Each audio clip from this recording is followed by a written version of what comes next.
Welcome everyone to the Monday night live Q&A with Dr. Rob. Dr. Rob is joining me tonight and And we've got some Tammy, questions. and Yes, Tammy, yes, yes. And nice some to of see these, you. for those, these are posted on YouTube so you can watch the videos, but some of these are also posted on the Overcoming Addiction and Betrayal podcast that is in conjunction with Sex, Love, and Addiction podcast with Dr. Rob. So check those out.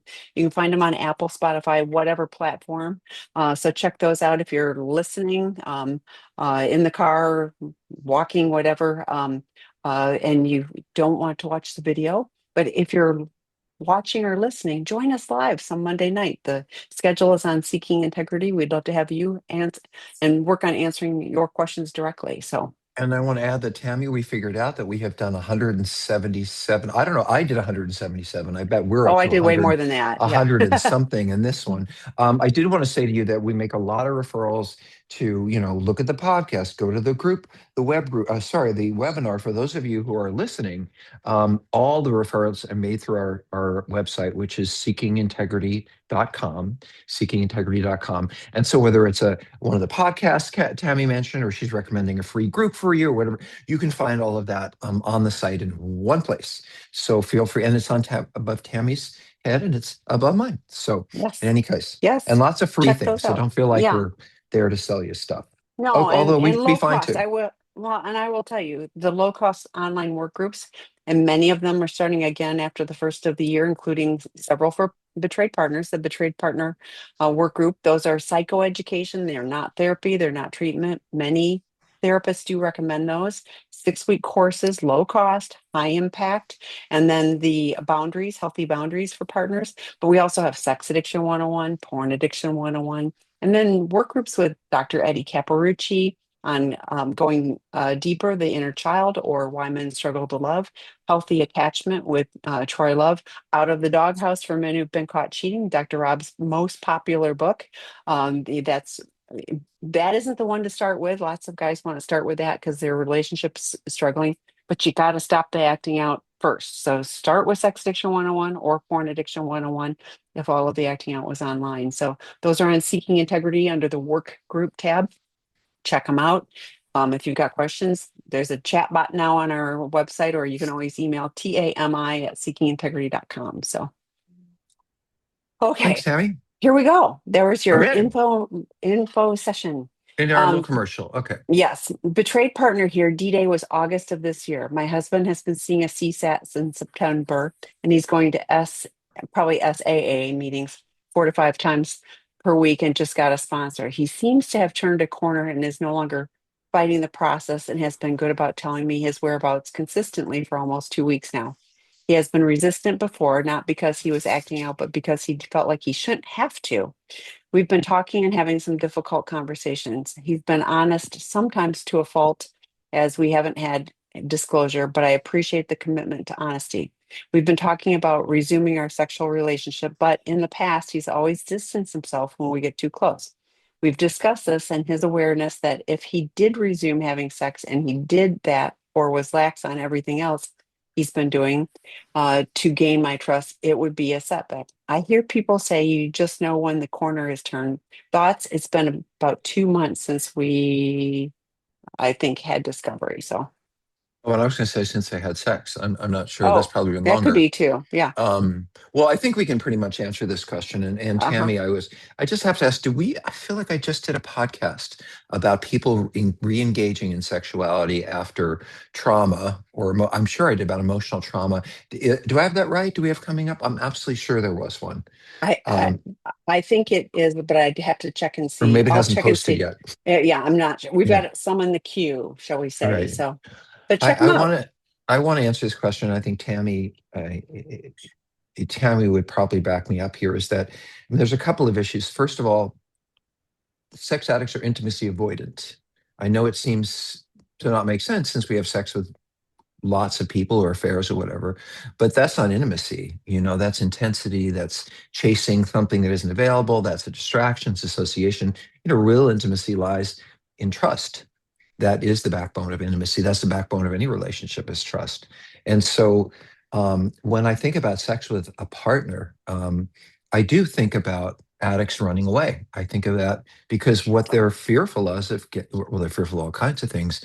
But when I really get intimate with you, I can be hurt. I can be abandoned. I can be let down. I can be left feeling unwanted, unneeded, neglected, whatever it is that they grew up with that they're running away from. They do not want to put themselves in a situation where they might end up with that kind of emotional vulnerability. And so it's easier to go to someone for an intensity based sexual experience than it is to turn to a partner and be emotionally vulnerable. And by the way, what I hear from every partner I've worked with is the sex is an issue for sure, and it comes up, but their most pressing concern is how come we're never intimate? How come we're never close? And they're not talking about sex. They're talking about listening to me, talking to me, spending the time, focusing on me, putting other things down, wanting, all of that stuff. And of course, that's a reflection of what comes in sexuality. If you're not being emotionally intimate with someone and connecting with them, sex is sort of the I don't say penultimate, sex is sort of the high point of all that intimacy. And if you don't have that, then what is that sexual situation sitting on top of? So, in any case, we are intimacy avoidant. We do struggle with that. It's easier for us to have intensity. My response for an addict uh, is that you have to come from a place of curiosity. If most of the sex that I've experienced, numbers wise, has been intense and incredibly arousing, and who is that person, and porn, and what, and sex workers and affairs and all that, then I don't know how to have a sexual relationship that isn't coming out of that kind of fantasy. Because as a sex addict, sex for me is heart racing, exciting, distracting, and so to be with a partner. And I often say this, and please forgive me, but you've been with someone for 15 years, you've seen that thing before. So the idea of coming from that place and saying, "Oh, I want that," that's not what intimacy is built with in a long-term relationship. So it has to come out of connection. And I will say to the addicts, look, maybe you don't feel like being sexual. You don't, you're whatever it is. You'd rather watch TV.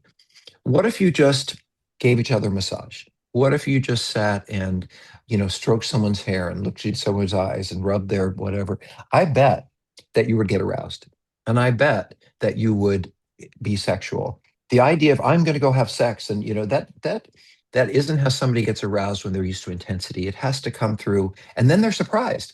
I didn't realize it, but when we were stroking each other's hair and we were talking, look at each other's eyes, or we were showering, all of a sudden I get aroused, and that sex was amazing. So I think we addicts have to come from an entirely different perspective than that's so hot and I can't wait to touch it and see it for an intimate sexuality. So my answer to your question is I would not base the nature of my relationship on whether this person was being sexual with me or not.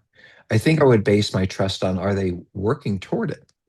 Are we taking steps that involve intimacy, that involve closeness, that involve are really beginning to touch each other in ways that are meaningful? So I also think in men, everyone can think of intimacy as sex. Intimacy is sex. Well, intimacy is, as I said, the byproduct. Sex is a byproduct of a whole bunch of intimacy. Maybe not when you're first dating, maybe not when you're 18, but for a sex addict. So I'm not sure that that would be what the thing would be to gain my trust. Because I can imagine thinking, well, if they don't have sex with me, maybe they're having sex with 100 other people. And I don't think it kind of works that way. It's they would be having sex with me if they weren't so frightened of opening up and being close to me. And I'm saying be close to you. I'm being close to anyone that they're close to. So just know when that corner is turned. Tammy, I want to turn that part over to you. People say you just know when the corner is turned. I don't think it's like going around a corner. So can you give some thoughts about that, or whatever Yeah, you want? I was thinking that too. And I think I always say, watch what their actions are. I can imagine as a partner that you feel different because he's being honest, sometimes to a Right. fault. So you're going like, oh, this is different. So that would be different actions. I do have concern that he's being honest to a fault and you haven't had disclosure. So I'm concerned about the content that you're receiving in an unsafe way. But that's a whole other topic, and that wasn't what you asked about. Um, but I think you do add that a little further down at 504, it says, sorry, I think my question got cut off. I can't control what he does afterwards if we do have sex and can only control myself. So I go with that. Uh, Dr. Rob often says, do you want to have sex with somebody you don't trust? Does your body want to have sex with somebody Right. you don't trust? Now your mind is going like, well, he's being honest. This is different. I Right. appreciate that he's being honest. I feel closer to him. Like, Right. and that's the stuff to parse out. I love Dr. Eddie often says, I quote him all the time, slow everything down, I love what Dr. Rob was talking about, sensate focused touch. Can we, hold hands? Can we rub feet? Can we do things that will bring us closer? I love that you're talking. I hope that you're both, with your, he's with his CSET, that you've got your qualified professional, you're working towards disclosure. This has been a while, so hopefully you've got a date set for when you're going to have that. But you've got boundaries about that. I did put in the chat the work groups on seeking integrity, the healthy boundaries and or the betrayed partner work group would be really, I can't encourage you enough with that, because some of this confusion and what do we do and all of that. And here's the other thing, this is your journey, like ultimately it's your husband, it's your life, you're going to have sex with him or not, so at some point, if you choose to do that, then go, this is what I've chosen to do, rather than second guessing. And you've got no guarantee about, like you said, is like, if we do this, then is he going to back on that? You don't know. I don't know. You've been very clear that I'm looking for you to continue this commitment. You feel like he's starting to get it. We talk about 90 meetings in 90 days, and he's 4 to 5 meetings a week. That's, yeah, but because that gives people the space to figure out some things and have some things click, because they start hearing other people in groups and they're going like, oh, and I'm working with my sponsor and I'm working on my fourth and fifth step, so that I'm going like, oh yeah, this is, this has been a problem and there's a different way to do it.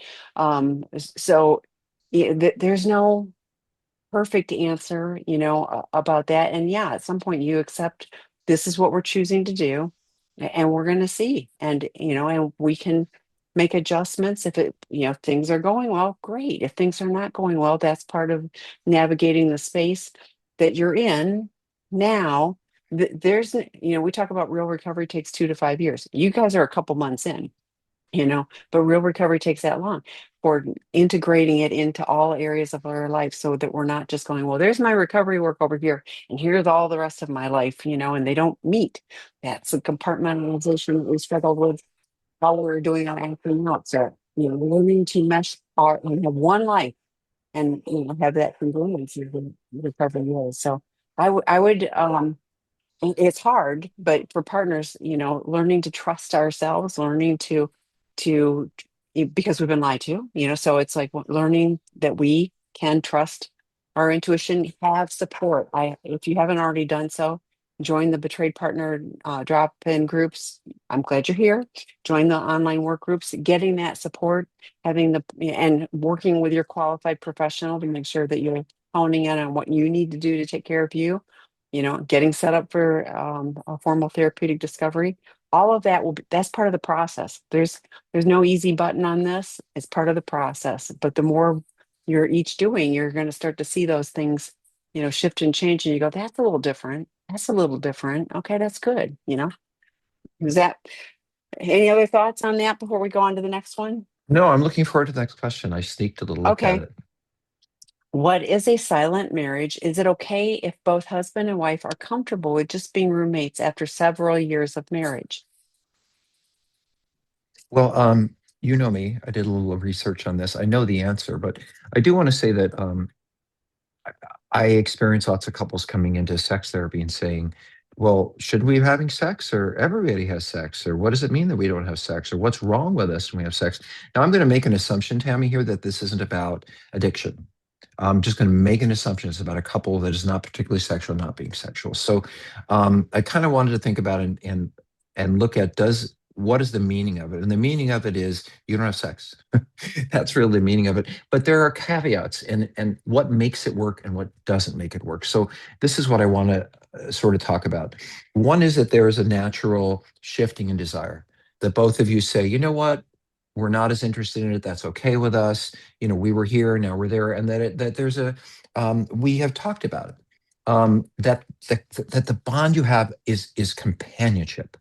that you are bonded. By the way, I think this would be great with people who have sex too, but that you're bonded by mutual things that you enjoy, and spending time with each other and doing fun things with each other, enjoying each other's company, and that there's a really deep and meaningful connection, that is, you're my best friend. Only it's not my best friend because I don't kiss and hug and lie in bed next to my ex friend, and I don't hold them and hug them. And so there is a distinction between that and a roommate, but that there's a meaningful, deep level of companionship. I think that you have to maintain and be intentional about affection. So whether you are sexual or not, each morning we hug each other. Each morning we have a good long kiss. Each morning, so that there is this kind of not I feel like it or I don't, but this expressed continuity about we are intentional about our affection. That one person doesn't say, "Oh, I run out the door." I know for me, no matter day, on a good day or bad day, we hug morning and evening. Absolutely, it's just part of the ritual. Um, do I feel like hugging? Do I want to hug? But there is a ritual, an agreement, and I know for me, I just feel, oh, okay, it's going to be a good. It's just a nice feeling. Um, I think you have to negotiate it together. It's essential that I think what doesn't make it work is if someone feels deprived, if they feel like I really want to do this and you're taking it away from me, or I really want to do this and you're making it unfair for me, or or it's or it's or one partner's accommodating the other person. Like, well, it's I guess if that's what you want, I will go along with it, but they're actually feeling resentful and they don't. In other words, desire is one-sided. I think that's an issue. I also think it works when there's some grief, which is, we shared this and it was a beautiful thing that we shared, and we're not doing that anymore. And, that's sad. That particular thing is sad. It's sad when your children grow up and leave. It's sad when all kinds of things happen in life, relationally or family related. And so it's okay to say, we miss what that brought us. But you can be a perfectly functional, loving, engaged partner without necessarily in any way being sexual, but intimate, holding, connecting, physically, emotionally. That's the bond. That is the bond. I never seen someone.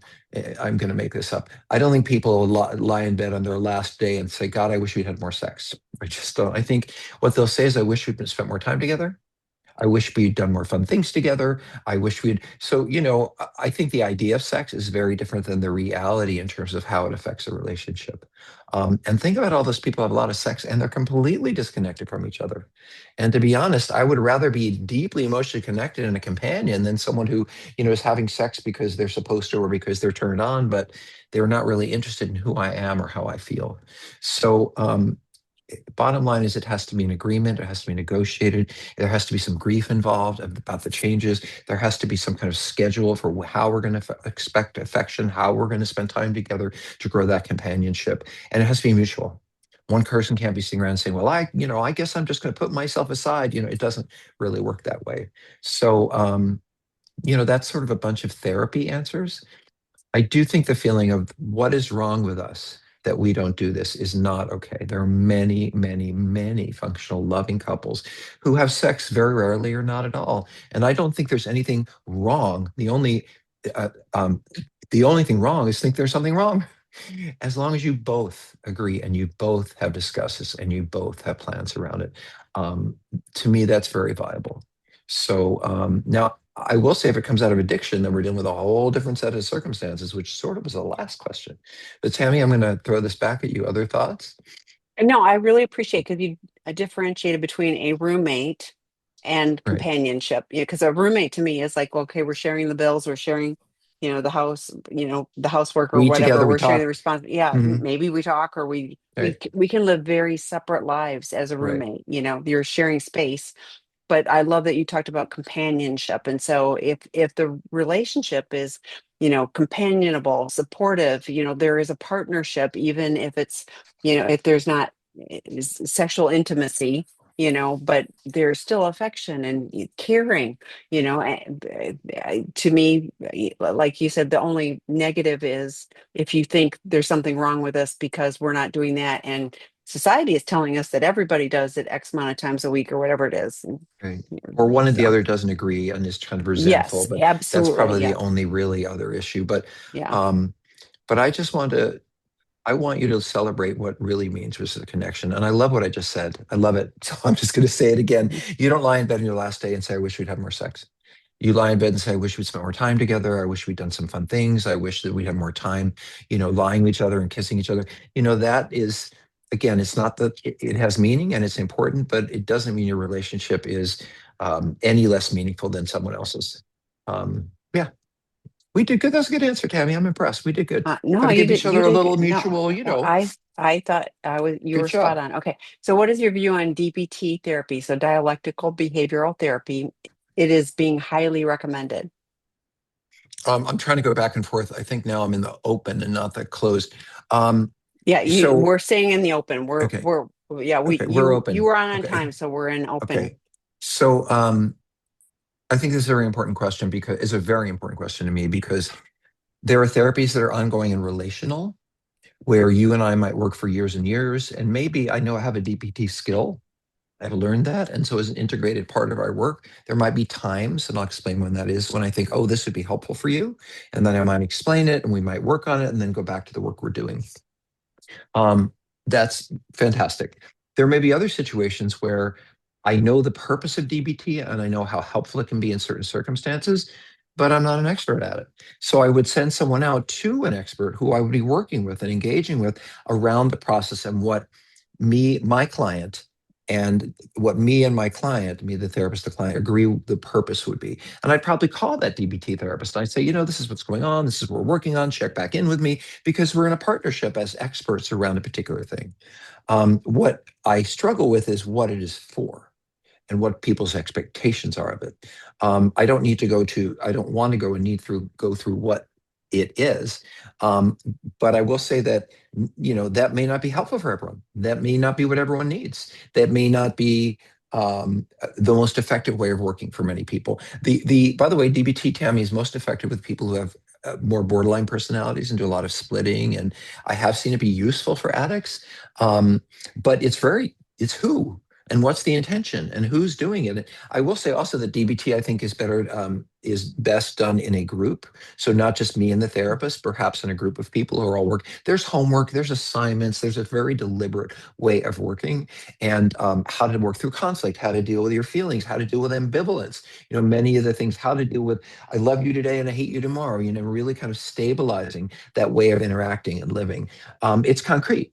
And that's another thing. It is something you do, something you learn, you take a class, you read a book, I mean, with the therapist. So not something you necessarily do alone, not for everybody. And honestly, I'm a little bit of an AI fan. So I would look up DBT. When is it effective? When is it not effective? How would I know that someone's the right expert? It's being highly recommended.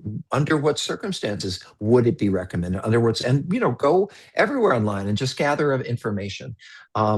And then if you're in therapy, I'd want to say, well, do you want me to do this?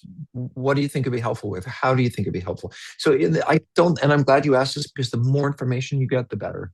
I don't just want someone to, cut out this thing I have on my hand without knowing, is it cancer? Is it this? Is it that? I want to know why they're doing their work. And so if you're bringing me to an expert, I really want to understand what is the purpose, what I expect to get out of it. And also, I'm talking forever. Are they certified? Are they licensed? Have they spent? It's just like with our CSATs, with our certified sex addiction therapists.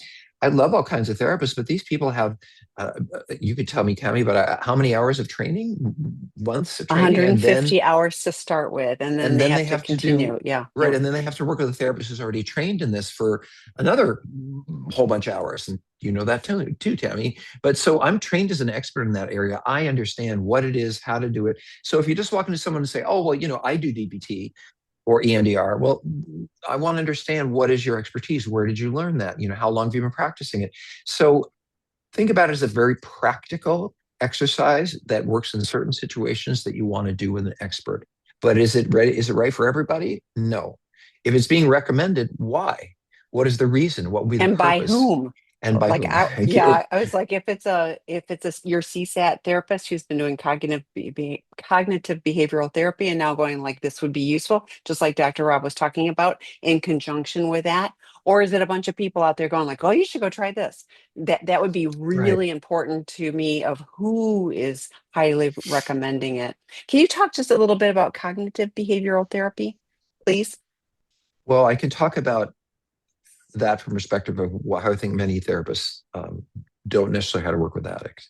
So as therapists, we are trained to be reflective, to be nurturing. We're not supposed to be advice givers. You should do this, but we're curious. We want to understand. We want to engage each other. I have a lot of empathy, a lot of compassion. It's really about the relationship. And many people would say that that therapy is more that there's no one in charge in some way, that we're guiding each other, we're learning about each other. Yes, I have this knowledge, but I'm helping you grow, helping you bring it out. So I have the expertise, but it's an expertise in how we relate and how we look at the relationship and connections, what's happened in your past. So I think that's wonderful therapy. Lord knows, there are most issues. Someone passes away. I'm struggling with self-realization. I can't motivate myself. I'm depressed. There are almost many situations which I think is the most effective form of therapy, but not for addicts. Because addicts need direction, addicts need challenge, addicts need to look at their crazy thinking, addicts need to learn when they are in trouble and when they're headed toward the problem and what the problem is and what to do when they aren't. It's very much more concrete. One of my biggest jobs with a client, they say, for example, I love my wife, but I'm doing all of this. And I'm saying, well, you love your wife, but this isn't loving. So let's talk about what it really is and what do you love? And so I'm going to confront and say, wait a minute, you're saying this. Um, it's like the drunk driver who says, "Oh, it was the other car, or it was the neighborhood, or it was the police being here, or they don't like red cars." Or my job is to say, "Actually, it's you, and you're the problem, and let's look at how you act out the problem and how we can fix it." So it's much more directive, much more challenging, much more assessing, and I feel like I'm a detective sometimes. Where, when, how did you do that? Therapist might say, "Great, tell me more about that." I'm going to say, "Where did you do it? When did you do it?" So cognitive behavioral therapy, and I'll just say this briefly, it is literally about cognitions, what I think, and behavior, what I do.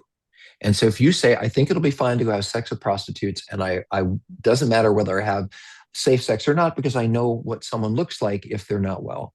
I'm going to say, hold on a minute. How could you possibly know that? What have you tested them? Well, they said they were tested, but have they been? So the distortion of that will be okay because I can do it and I think it'll be okay. I've got to confront and say, I don't think that's okay. And let's look at why and how. I need to wake them up to the problem, look at their cognitions. How are you thinking about this and how are you behaving? And then what might you think about it differently? And if you're thinking about it differently, how would you behave then? So I'm very focused on very here and now. I'm not necessarily talking about the past, your whole history, and I'm going on and on probably, Tammy, but I think No, this is probably. great. I love it. But what was I going to say about that? So it is about behavior, and it is the best form of therapy, and proven, by the way, lots of research that the only really effective form of therapy with people who have behavioral problems. They could be stealing, they could be is looking at how that was okay. They made that okay when it wasn't. And how can we begin to help them understand that it isn't okay and this is how to stay away from it? But that all has to do with your thinking, your behaviors, your thinking, what you decided. So I am not really pursuing your past in a meaningful way. I would in traditional therapy. But as you hear me say a lot, and I won't repeat it, I'm going to stop here. I can show you a film of your entire life and everything that ever happened to you and the trauma and the sadness, the engagement. And I feel for you and I'm sorry, but you're still going to leave my office and have sex with a stranger. So that doesn't help. I might need to talk to you about past when you stop the behavior. But to me, someone who's still acting out, basically we're all talking about is the crisis they're creating day after day after day. And I'm destroying my life and destroying my marriage while I'm learning about my past, which is not really helpful. So this is why I have experts. And Tammy and I work with a lot of therapists. I do trainings about you look at therapy this way. Maybe you're not a good addiction therapist. Maybe you're not, but because you have to be able to confront, you have to be able to challenge, you have to be able to directive. I will say one more thing. Therapists avoid this thing called a medical model. And a medical model is I know what I'm doing and I'm the expert and I'm going to tell you what's wrong with you and what you need to do. I have the flu, take this pill, do that. I go to the expert. Therapy is not considered to be that. I'm not an authority figure. We're in a mutual relationship. I'm here to help you and support you, but I don't tell you what to do. That's not this. This therapy is don't do that. What are you, crazy? Why? It's very direct and it's very clear. And I am the authority because I do know how you will get well and I do know what you need to do. And in that sense, you are turning me as the expert. And that's not really what traditional therapy is. It's sort of about learning about the problem together and beginning to work toward a solution. So this is what I worry about with most therapists is they don't understand or they underestimate or they don't ask the right questions about how bad the problem is. And then they have no idea how to really fix it. And that's why we have experts in cognitive behavioral therapy who work with people who have behavior problems like drinking, like using, like sexing, like stealing. Yeah, that's a lot of stuff, but I hope that was Thank you. No, made no, it's sense. really helpful. The only thing I'm going to add to that is, accountability, and you've talked about, if you ask somebody to do this and they come back the next week and they haven't done that, there would be a conversation about the accountability. And and it's not like the dog ate my homework. It's like I can imagine that this is how, this is what you do in other situations as well. And so it's a very different lens of doing the work, Right.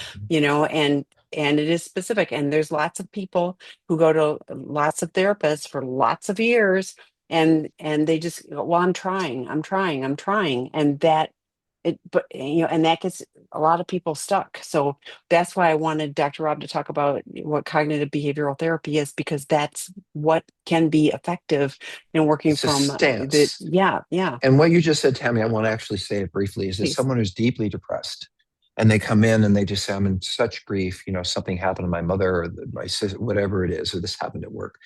I might say, well, this might be helpful. Why don't you read a little book about this or listen to that, video or whatever it is. And they come back the next week and they haven't done it. Well, I'm going to say something like, wow, that must have been, your grief must be so overwhelming. That must be something that you had a hard time listening to. And I'm sorry I assigned you that. Maybe we should take a step back. Empathy, compassion, curiosity. To me, that's traditional therapy. If you came to my office and you were an addict and you said, oh my God, I can't stop sexing and I'm doing this and I'm doing that, and I'm destroying my life. And could you please help me? And I say, well, maybe you should read this book or read this chapter or listen to that. And they come in the next week and said, I just didn't get to it. That's going to be a very different interaction because I'm going to tell me talked about accountability. I'm going to say, wait a minute, you had an agreement with me. You asked for my help and I gave you this and you didn't do what I asked. And I might say, Tammy, as she said, like, I wonder if that's you do in your lot of relationships, like the one with your wife or husband, where you make all kinds of promises, but you don't follow through. And so in that room, I'm going to expect that they're going to suit up and show up, and I will give them everything I have to give, but I can't help people who are less motivated than me. And as we say as therapists, I can't do more work than you're doing. Um, so completely different lens, completely different. And I am compassionate. I am sorry that you're destroying your life like this. I am so sorry that you're ruining your relationship. I can't imagine how hard. There is compassion there, but it's about your continuing with the problem, not what's happened to you in life that led you there. Um, yeah, that's a great Okay. question. If you're a It therapist, is. especially. Yeah. If addiction is driven by intensity rather than intimacy, what specific capacities must be built for an addict to tolerate relational calm without destabilizing or withdrawing? Addicts and betrayed partner couple here, 3 years past D-Day. Why don't you take that one? I've been leading so much. Why don't you? No, Why I don't you? like, because I'm sitting here going like, Please. wow, what specific, I mean, so I mentioned Dr. Eddie earlier, but he talks about, the ability for the addict partner to show up and tolerate the emotional discomfort. And it is emotional discomfort because all of those feelings feel different. Even the good feelings are still different and challenging versus, like, I know this was my known. This is what I can go seek intensity and always, it always delivered, whatever. This is messy and this is challenging. And lots of the betraying partners struggle with being able to hold the space for that.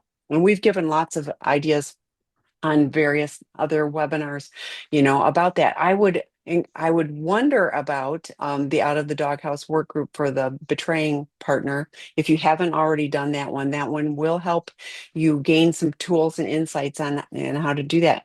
You know, If you're really stuck, Dr. Eddie's Why Men Struggle to Love, or looking at attachment wounds or inner child. But I was thinking oh, and then there's also, it won't start till March. So do some of the others in January, but then in March, Healthy Intimacy. Scott is teaching that work group. That could be useful as well. And here's the reality. If there's a struggle and you guys are not, I mean, 3 years in, I would be hoping that things would be, coming together. And, you would be seeing progress. You'd be having conversations about where you're stuck. If you need outside help, this is when a couples therapist is really useful because you've done your individual work. Hopefully, you're both on good healing paths. But if you're Mhm. having that difficulty having those conversations and building that the withdrawing is that is still a symptom of like I can't tolerate this. So being able to hold this space. I've done things where like I go I hold my hands out in front, where I go, I'm going to receive these emotions. I'm not a sponge. I'm holding the space, and I'm looking at my hands and I'm going like, I can do this. I can hold the space. I can listen. I'm not taking this on. It's not because something's wrong with me. I'm just listening, And if I'm able to breathe and be neutral, then I can hear. And then I can reflect back and go, wow, I can hear how painful this is. Or I hear, that you're excited about whatever it is, but I have to be engaged with my thinking part of my brain and not going to the, oh my gosh, this is scary and I gotta, run away. It can also be that we schedule a time to talk and I love keeping it 20 minutes, 30 max. The long drawn out, we just get into stuff, but having a time when we're both well fed, we're well rested, we're in a good Right. place, we have a And it's plan. planned. Right. Yeah, it is. And we're gonna, Tuesday night at 7 o'clock, we're gonna, sit down. We're gonna have a Right. timer so that we don't just keep running on and on and on. If we need to table Mhm. something, we're gonna, that's a great, this is one where I'm gonna journal some more about this. I'm gonna talk to my therapist and then we're gonna bring it back. And we can keep talking about it, but we're not gonna just go, we're gonna fight it out for the next 8 hours and figure it out. No, I also like problem solving. Like I always go, we're two smart people. And if we look at this as it's a mutual issue, how do we come up with a plan? And it doesn't have to be a perfect plan. It just has to be a plan. And then we can go, well, that part worked really well, but that wasn't as effective. I wonder if we can do something different. And guess what? There's no judgment in all of that stuff. You don't hear me go, well, you did this, you did that. It's like, wow, okay, we're trying this because we care about the relationship. I often say, what is the goal? And if the goal is to help the relationship grow, then what do we each need to do? What do we need to show up with in order to help it move forward in a different way? Not perfectly, but just so that we can see, wow, there's some progress. We're moving closer together. Again, not perfectly. Thoughts? I well, I just really appreciate, this is the place where a good sex therapist, I think, Yeah. understands. I have a lot of training in sex therapy, and it is my doctorate. And I can tell you that there are, and again, I would want a referral for this, and please do reach out to Tammy or TAMI at seekingintegrity.com. We know a lot of therapists who do this work, and I know a lot of therapists who don't do very well. Because Tammy, you don't need to be a master's level or even have a license in psychotherapy to do sex therapy. Oh, I Um, know. Yeah. we've heard that. So in any case, I was just going to say, I think this is a place where it really might help someone to learn how to touch, how to engage, how to be loving, how to surrender fear. I wrote a couple of things down just as words. And by the way, if you see me looking down, I'm not chatting with friends. I had a colleague say to me that healthy sexuality for an addict has to be about willingness and not about horniness. And I think that kind of relates to, well, I don't know if I want to sex you or not, but I want to hold you. I want to stroke you. And I'm willing to step forward and I want to step forward for us to have this kind of connection. I think I have to be motivated and not because I should or I'm supposed to or this is the next stage. And the other thing I wrote down is about communication. This is tough for men in particular, but so we think it's all about performance. But for me to say, I'm a little uncomfortable right now, or I need to stop, or this is really great. Are you okay with it? That's real intimacy, by the way, is taking time out from this, and saying, wait a minute, it's more important to me that you're feeling safe, that I'm feeling safe, and giving that person permission to say it's not about the act and how it works. It's about us communicating and being safe within the act. And I'll just give a quick example. I talk to men all the time who, in my world especially, who they'll go on a date and they'll have some wonderful times. It'll be very sexual, having a wonderful time. But then one night he doesn't feel like close and he doesn't feel whatever it is, and he wants to distance himself. He will pretend that he's desirous. He will pretend because he doesn't want her to think that he doesn't want her, or he doesn't want her to think, or he doesn't want to do the wrong thing. And what would really work if he just said, you know what, I'm not feeling very close tonight. It's not about you. It's just where I'm at. What a gift to both of them that she doesn't feel like, oh, I'm not enough. I'm not this enough. And he doesn't feel like, well, I've got to do this because I'm supposed to. So to me, willingness, communication, and then having the right professional to help you find a path. Um, yeah, I would say, yeah. It's like, yeah, that's what my brain comes up with. Um, Go Yeah, ahead. well, and Dr. Rob went to the sexual aspects. You talked about relational calm. And I was just thinking, Dr. David Fawcett did last week Wednesday a webinar, and we talked a lot about the hormones, and like it's all of these other hormones that are, Right. so it isn't that intensity. It's all of these other ones that come into play when when you're calm. When you're in a connected relationship. So I would invite you. I just put the link for the previously recorded webinars. That one could be useful, listening, about all of the good hormones that show up, and being able to pay attention to that. So it is different to be in a calm. It can feel a little boring, but the good, the good feelings that come from being those connections, uh, it shifts things, and if we're able to be grateful for that, if we're able to pay attention to that, and it really does shift things. And at 3 years in, I really hope that there's a solid program, for recovery, that we're paying attention to those things, and working the steps, and working with a sponsor and therapist, so that we are able to navigate that space rather than going, I miss the intensity. So And I wanted to add, Tammy, you said something so important, which I should have known better, is there are physical issues. There are aging issues, there are hormonal issues, there are testicular issues. I mean, there are all other kind of health issues. And as a therapist, by the way, my first job, if someone comes in to me deeply depressed, with something that is affecting their being functional, or their sexual life being functional, I'm going to say, have you been to the physician? Have you had your body checked out? I've worked with men who had no interest in sex, but then their testosterone level was this. And they needed to be tanked up because their body had simply stopped producing it in a way that was healthy for them. By the way, they're tired all the time and all kinds of symptoms. So I would think first about, is there anything going on with the two of us that might be affecting this in a physical way? There's nothing wrong with getting that checked out, and then proceed with forms of therapy that'll help you with it. The biggest issue is, do you trust each other? Do you trust each other? And that's where I might want to stop right now and feel close to, is, do I trust you enough that you won't shame me? You won't embarrass me. You'll just say, okay, thanks for telling me that. By the way, this is what the partners often want and don't get, is the intimacy that comes from just saying, this is where I am. Yeah. Good job, okay, Tammy. then the next one is, found out last year that my husband has been unfaithful for our entire 17-year marriage with coworkers, exes, and prostitutes. I found out a year ago that he also has bulimia nervosa. He admitted to having a drinking problem, but is not getting help for any issues. Since finding out, he gave me an incurable STD, HPV, earlier this year. I'm beyond upset and still undergoing monitoring. He told me that he's struggling with sex, and not having sex is making him feel upset and I have to frustrated say with something. me. Poor baby. Thank you. I know. Yeah, I was Sorry, going I to had to get real drop that. snarky with that too. I feel unsafe with him because he's not working on his eating disorder, binge drinking, and potential sexual disorder. We took a betrayal course with another resource for 3 months, but I don't believe it was helpful because he's not in recovery. Yeah. We want to stay married, but are completely lost on how to move forward.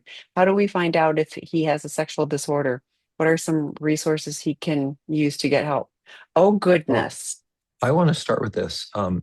one of the Please. things after 30 years of doing this work and opening many, many treatment programs and overseeing and being involved in the consultation of different programs, one of the things I've learned is that when people are looking at other issues, they don't necessarily talk about sex. So, um, i- sorry, I wanted to say something specific to that.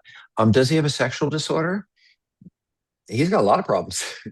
And sex is a piece of it. He lies.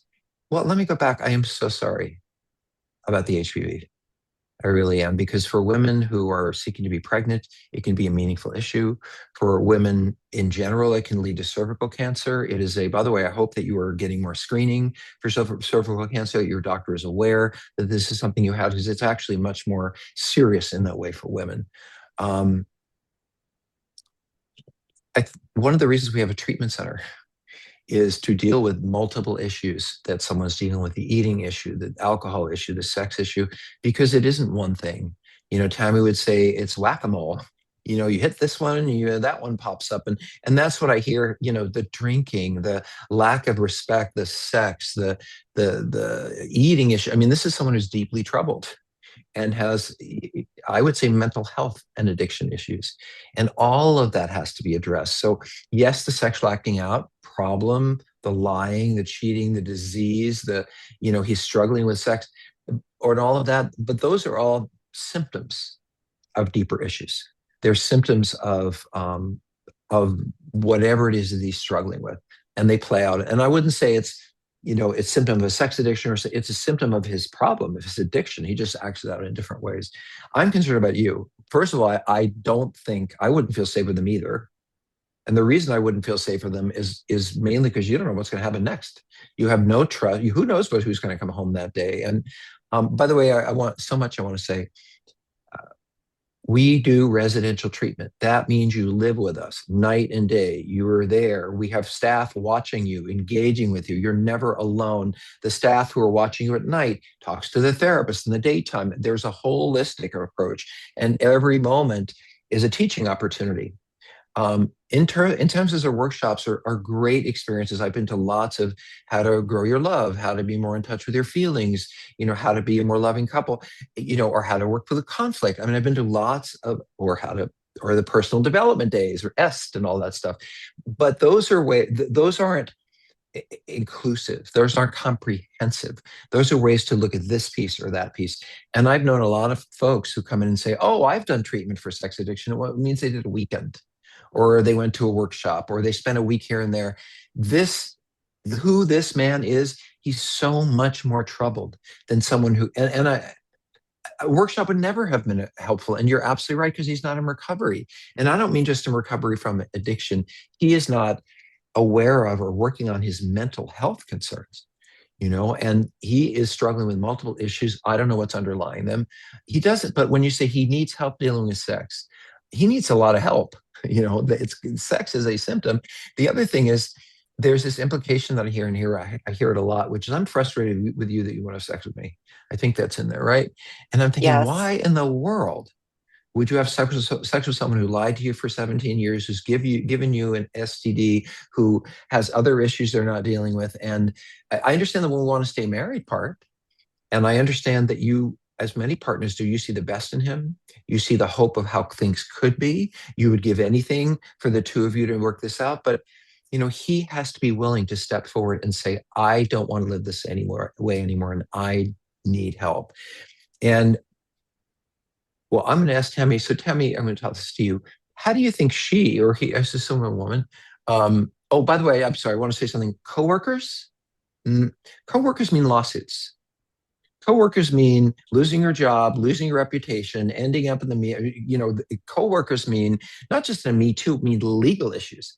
And by the way, if one coworker finds out that this another coworker, or even it's been one coworker, they're all going to talk to each other, and they're going to find out Me Too. So this is always an issue. I think it goes beyond I'm cheating. It goes into I am causing harm in my workplace that might meaningful hurt me and my family. And by the way, when someone sues you for that, they don't just sue the company. They don't just sue you. They go after your home too and your family life. So in any case, that piece I wanted to bring up.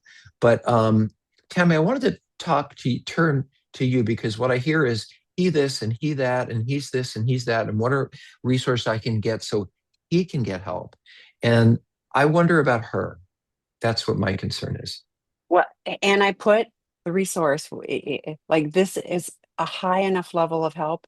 Going to a workshop for a few months that is on betrayal, like that's missing the point. We just talked a little bit ago about cognitive behavioral therapy and why it's very important to have the right kind of help.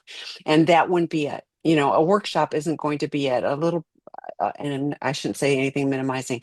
It could be the best program for betrayal on the planet, but that's not going to, he probably was still, doing behaviors, drinking and whatever else he was doing, while he was participating in this program with you. So the manipulation of like, you need to have sex with me, kind of the, I don't feel close to you, but he's not doing anything to help you feel Right. close. So nothing changes if nothing changes. You guys have been married 17 years.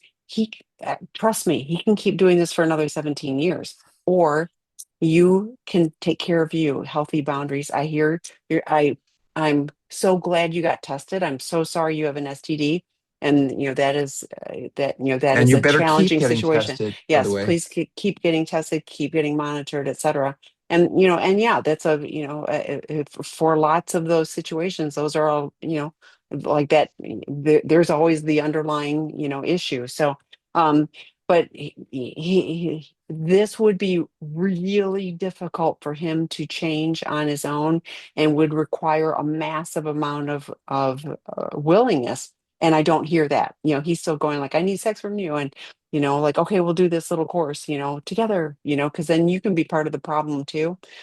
That's one of the things I hate about those is like, oh, we're doing this couples thing. And so therefore you're part of the problem, but he can't, we don't even recommend couples therapy early in the process because he can't show up, truthfully. He's going to keep lying and minimizing and blame shifting. And yeah, yes, I call it whack-a-mole. I also call it the garbage can addict because, well, I can't drink right now because, I'm at Hmm. work. So, but I can do this. I can flirt with a coworker. I can do Hmm. whatever, I can go hire a prostitute. Oh, I can't hire a prostitute. I'll eat a lot and then I'll throw up, so it's like one of those things, there's a lot going on. And these, you have a serious health issue. All of these have serious health issues, risks for him, is so I like, this is one of those, we don't always recommend it, but our expert residential treatment holistic program that can unpack all of this, 14, 21, and 28 days. He's not a 14-day client, like I'm Mm-mm. telling you, like he's really a 28-day. I don't even know, maybe a 21, but let's go with like he needs help to stop these problematic behaviors. It can be life changing for him and for you.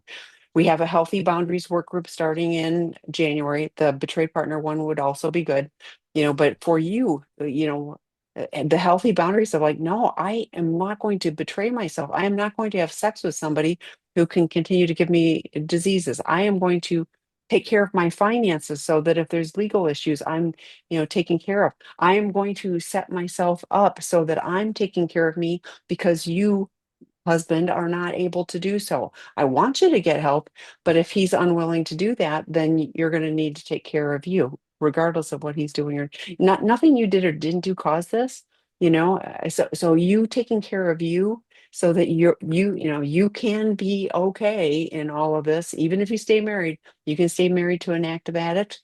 But boy, it's harder because you need health. You need a lot more reinforcement with your boundaries and being able to hold those. Support.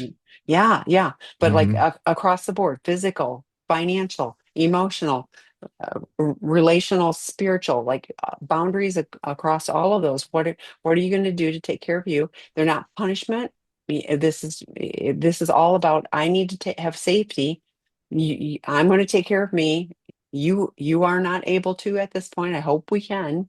The other couple had been, like it's been 3 years. Okay, well, things start to shift if he's willing to do the work. And here's one other thing. I say this all the time. No addict changes until the pain of change is less than the pain of staying the same. Right now, he's running around, he's doing, I'm doing this, I'm doing that, I'm doing this, I'm doing that. blaming you, blame shifting to like, well, you're not having sex with me. I need sex from you, No. So, but until there's a big enough negative consequence, he won't change. And, and we hear, like I said, he's got a lot of high risk behaviors, going on, and they can negatively impact you too. So I beg you, take care of you. I hope he chooses. Oh, here's one more thing. This is actually a really good idea, if I do say so myself. Dr. Rob does a one-time 2-hour expert consultation for couples. Often that is illuminating for partners, but illuminating for the betraying partner as well, because there's like, oh, I do have an issue, and B, there's help. That's part of the problem for addicts, is like, we think, I don't know what to do. I only know I need to hang on to all of these things. I need all of these things because these are my maladaptive coping mechanisms. We don't say it that way, but that's the truth. Is like, this is what we know. We know we're okay. And all of that is scary, and we don't know how to do that. We're missing out on all of the good things in life, but we don't know that, so having Dr. Rob, give input is really good. He does, these are not therapy, not treatment, one time 2-hour expert consultation. Email tami@seekingintegrity.com if you want information about that. But that can be really helpful for, identifying the issues and giving guidance. I mean, but otherwise, like 90 12-step meetings in 90 days, like, it's almost like AA and SA, and there are Yeah, this programs for person eating needs disorders at profound. all. Yeah, it's like there's a Yeah. lot, and who knows And what I else heard is anything going about on. therapy, by the way. I'm in Yeah, I don't therapy. either. Yeah. I did Yeah. want to comment on this. You said Please. we want to stay married because I Yeah. look at words very carefully. Um, I want to stay married and I'm doing whatever it takes to make this work. Sounds like you.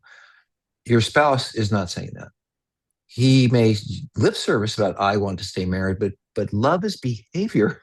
Love isn't things I say. Love is okay. I am doing things to hurt you, and that isn't acting like someone who wants to be in a marriage. So I'm willing to do whatever it takes to be in this marriage. I love you and adore you. I'll work on myself. I'll try to find stability. That may be you, and then there's him, which is saying, well, I love you, but I guess I get to do these things, and it doesn't really matter. But boy, are you important to me? So when you say we want to stay married, you want to stay married, but love is behavior. What is he doing to demonstrate that he wants to stay married? It's very nice to say things, and especially things that'll make you shut up. Like, of course I love you, of course. But what is he doing that shows you how he feels? Not what he says, but what he shows you. Well, right now I hear that he's lying for 17 years and gave you a disease and still acting out and wants your desperate help, but isn't really willing to do anything for himself. That is not someone who wants to be in a marriage. And so I would define for myself, what does it mean for someone to be willing and committed to being in a relationship? Because one of the primary things for me is I'm going to be the best person I can. I'm going to give you everything that I can. And 17 years of lying and not dealing with all these issues. And so, oh, by the way, don't spend any more money on courses and weekends. And this, your husband's very troubled and he needs a comprehensive, as Tammy said, he needs to be in one place.